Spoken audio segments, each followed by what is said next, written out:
This segment of the news has been brought to you by Sun Oil Limited. Welcome back.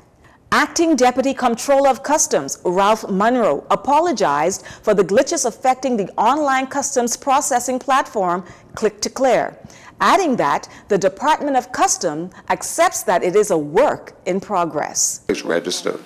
We've had issues with persons who were trying to register and the system was rejecting their application.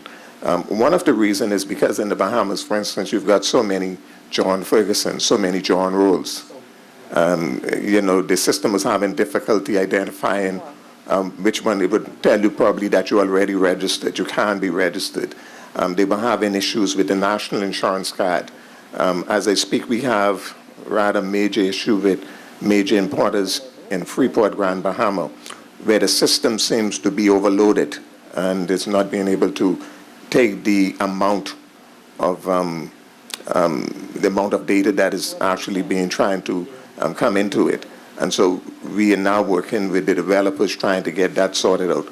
But that's basically what we've been experiencing so far. And I don't limit it to that area because I'm not in IT, but I can tell you that those are some of the areas. Mr. Munro explains that the challenges customs officers have experienced using the online custom processing system are being addressed. And although he commended use of the system in assisting with daily operations of the Customs Department, he pointed out improvements that can be made. There is a knowledge gap amongst the officers with respect to its full use. And of course, what that has actually done is negatively impacted its utilization, of course, the service that we can render to the public.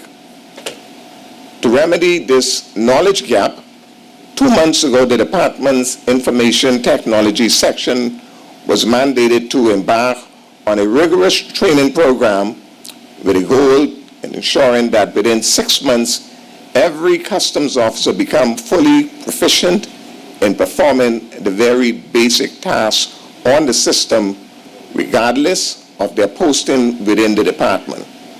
The acting Deputy Comptroller says he is satisfied with the progress being made in better utilizing the online platform, introduced in 2017 under the name Electronic Single Window. Mr. Munro adds that further focus must go to further training and staff management. One of the industries that suffered most during the COVID-19 pandemic and subsequent lockdowns was the bridal industry.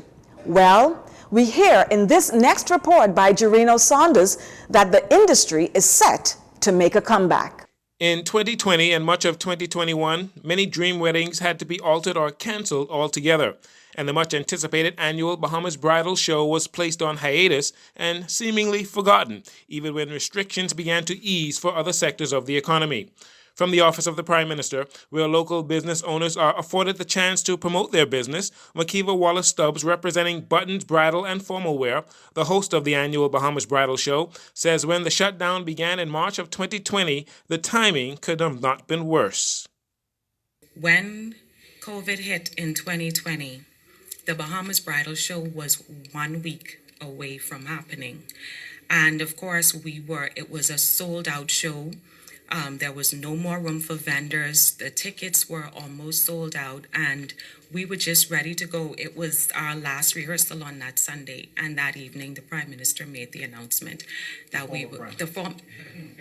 the former Prime Minister made the announcement that we were shutting down. So it was a blow to us, and ever since then, I mean, some of you would have seen me on the social media platforms just begging for our wedding industry to have any sort of help. The Bahamas Bridal Show began in 1990 with 18 vendors. At the time of the COVID-19 lockdowns, there were over 50 Bahamian vendors. Mrs. Wallace-Stubbs says there are some businesses in the bridal industry that did not survive the lockdowns and restrictions. She believes the loss of these small Bahamian-owned businesses could have been avoided if only the government at the time had listened to their cries and suggestions. When the country started to open, all of our cries went on deaf ear for some type of relief to our wedding industry.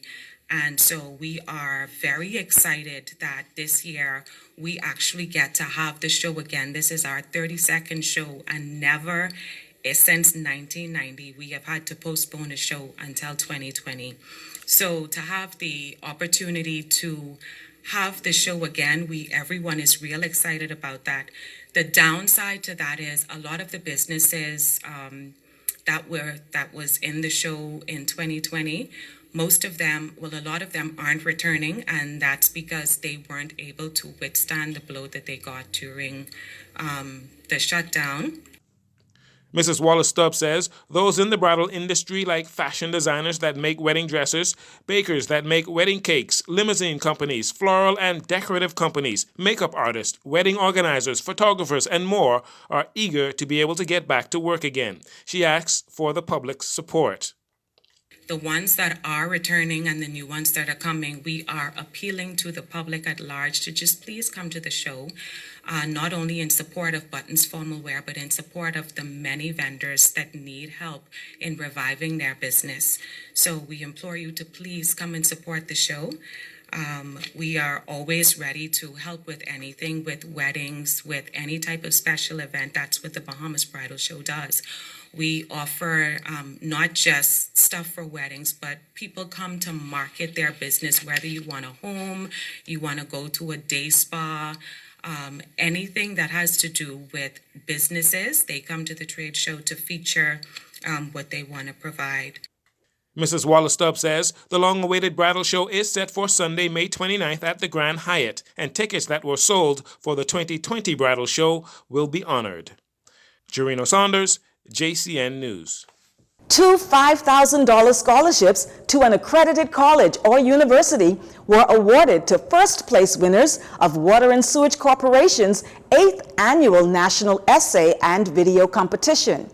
This year, under the theme, The Importance of Water During a Pandemic, students from more than 12 schools submitted entries in their video or essay formats.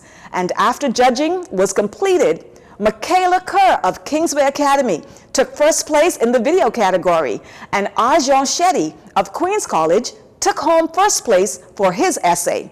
JCN caught up with both scholarships recipients for their feelings on the win. Me and my sisters have a YouTube channel, so when I saw that there was a video submission, I automatically was just like, okay, I need to join this one. I feel like the hardest part of it, I guess, was finding the words to write it, because I wanted it to be short but include all the information.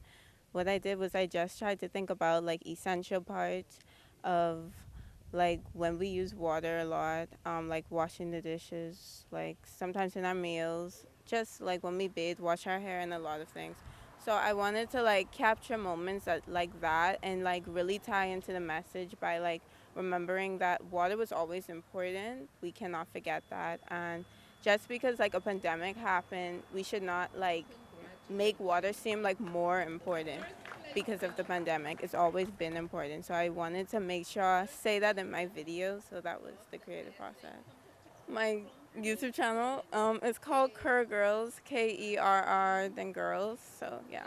It's a real honor. Yeah, it's spectacular. Environmental engineering is definitely an attractive career to head into, and I think it's really important that we conserve our environments. I did my research on water conservation, found out that it was a pretty serious issue affecting our environment today. So I used that concern and I poured it into my essay. I made sure to highlight the importance of conserving water and its relevance in our pandemic today. Now, WSC's competition is the highlight of activities during the corporation's National Water Week. This year, it was held under the theme, Taking Action Towards National Sustainability, highlighting plans of sustainability post-Hurricane Dorian. Senior Public Affairs Manager and organizer of the competition, Visna Ambrista, says the importance of the competition and Water Week is to bring public awareness. Mrs. Ambrista says they are proud of their current and previous winners of the competition. This is a positive thing. You know, so many times we hear about young people getting involved in things that are not good, but we want to We want to promote young people who are focused and who are trying to pursue their educational goals and their dreams, their career dreams. The Water and Sewage Corporation is happy to be able to offer this event every year. We are very proud of it, and we feel that it is, as a good corporate citizen, this is one way that we are reaching back into our country and to our neighborhoods and to our young people to help them, to develop and grow and to succeed. National Water Week is officially observed from May 1st to 6th each year, an annual tradition that's been taking place for the past 35 years. Well, that's news this evening. Once again, I'm Synovia Williams, and from all of us here at JCN News, have a great and a safe weekend. This segment of the news has been brought to you by Sun Oil Limited.